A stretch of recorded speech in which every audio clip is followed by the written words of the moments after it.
Hey viewers, my name's Cara. I'm your host for Tuesdays here on the Pagan Perspective. And this week we're going to get an actual pretty quick video from me. We're talking about astral projection and or lucid dreaming. This week's topic came from Elizabeth and the text will be in the description of this video as usual, but it was really just one sentence as a suggestion of a topic to talk about astral projection, our thoughts on that, perhaps lucid dreaming. I checked on the Pagan Perspective channel using the search bar function for both of these key phrases, astral projection and lucid dreaming, and discovered that the last time we did this topic was about 6 years ago. I remember that we had covered the topic before, but I wasn't sure when. So it was 6 years ago. And there are several videos on the topic from back then, some of which were done by people who are still on the channel today. So you will have the opportunity to see and hear some updated views from them, such as Rich yesterday, and also Yucca a little later in the week, potentially. I, however, did not make a video on this topic on Pagan Perspective before. And I'm not surprised. It's probably because just like today, just like here and now in 2019, I don't have much to say about this topic. So perhaps 6 years ago, I gave it to my sub to cover. I'm not sure. But gonna be talking about it today. So first thing, astral projection and our views on that. The basic idea of astral projection is the concept that we can travel on the astral plane, a part of our spirit or a part of our energy field can actually travel on the astral plane. So we might think of this as our astral form. And that is a thing that I certainly believe in. However, it is not something that I have spent a great deal of time throughout my life and my practice actively working on trying to do it. I feel like I spent more time thinking about this topic and thinking about ways to improve it and how to do it a lot earlier on in my practice because I was friends with a lot of people who were really into it and also a lot of spiritualists. And I feel like spiritualists are really into talking about the astral plane and all that kind of stuff. And it's not that I'm not interested in it, but there are so many other things going on all the time. You know, paganism and witchcraft as a whole is such a large variety of topics and things to learn about and practice. It's just not something that I've ever spent a great deal of time trying to bring into my life. So I wouldn't say that I'm incredibly proficient at it. I tend to do more of my traveling in terms of trance journeying or meditations that take you traveling throughout different realms. And you may or may not consider that astral projection.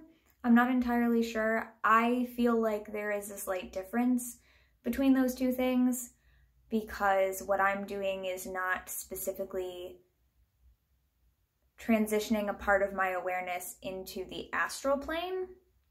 Although maybe it is, because I guess it depends on what you think we are doing when we enter a trance or when we meditate.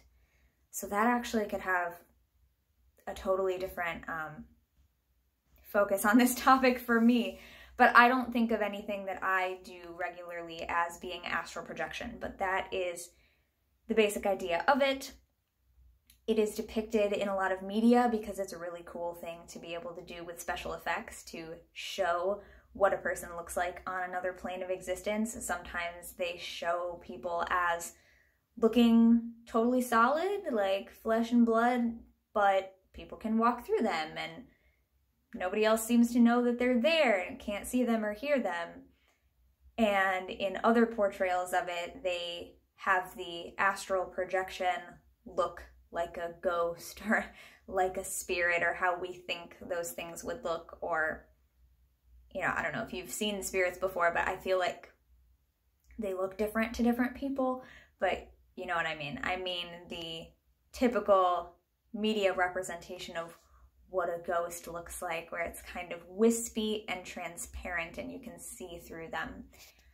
So yeah, it's definitely something that there is a lot of awareness about in our society. I think a lot of people know of astral projection.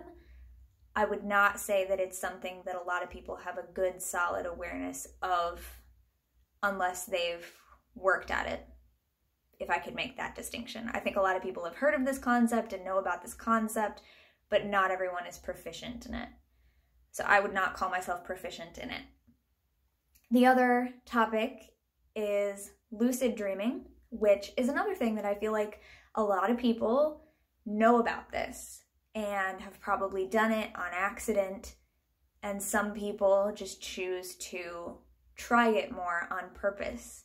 And that is when you're dreaming, when you are asleep and you have dreams, and you realize while you're having the dream that you are dreaming. And then because you are aware that you are dreaming, you can start to affect what's going on in the dream with a part of your consciousness, the part of you that has become aware that you're dreaming. And so you know it's a dream, so you know you can do all kinds of crazy things, right? And then you might be able to decide in your mind, in your dream state, to jump up in the air and float away, you know, things that you wouldn't be able to do in waking life, but because you've realized that you're dreaming, you can purposely try to do things in the dream. And this is also something that I have not spent a lot of time in my life trying to become what I would call proficient at it. I cannot do it at will, but I do lucid dream quite a bit. And it's just something that I've always done, and I didn't always necessarily know that that's what it was or that's what it was called, you know, and I think that's how most people find out about it, is like when you find out that it's a thing, if you're someone who dreams a lot and remembers your dreams a lot, I should say, because, you know, there's the theory that we're all dreaming, we just don't always remember it. But if you're someone who remembers your dreams a lot, at some point in your life you find out this term, lucid dreaming, and then you're like, oh, I've been doing that for years. I didn't know there was a name for it. So I think that's kind of what it is. It's something that I've always been able to do, and my brother also does it. My brother is not pagan, does not identify as any type of anything like that, but has always been fascinated with lucid dreaming. So the next time I see my brother, I've been saying for a while actually, when I see him, we should do a video together about it, because obviously I'm aware of it, I do it from time to time, but it's not something that, again, there's just so many other things that I spend time studying and practicing and doing. There's so many other things to learn about in the enormous realm that is paganism, neo-paganism, and witchcraft, that it's just not something that I spend a lot of time on. But my brother is fascinated with it and he loves it. And so he does research into all the articles online where people talk about tips and tricks to improve your ability to lucid dream. And there are things like that about astral projection too, where you'll find lots of articles online, blogs from people, videos on YouTube, not just here on the Pagan Perspective, but other people have made videos about their experiences too. And there are also books about it, giving you tips and tricks for how to become better at astral projection and how to become better at lucid dreaming. So there's like tips and tricks for things that you can do as part of a bedtime ritual, getting ready to lucid dream or astral project, because I think a lot of people also practice astral projection before sleep because you're already laying down, but it absolutely doesn't have to be just before bed. But yeah, so maybe I will, I don't know, I'm not even going to look up any articles and give you links in the description because I would have to go do research and find them. It's not a topic that I'm already like, ooh, I know exactly the website that I love for that subject and I'm going to highly recommend it to you. So I'm going to leave that this week for anyone else on the team or anyone else in the comments.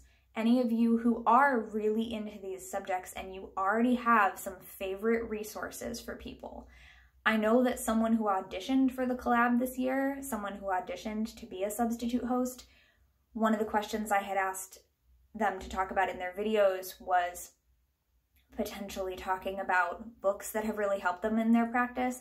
And I know one of the people who auditioned talked about a book that was all about astral projection type stuff.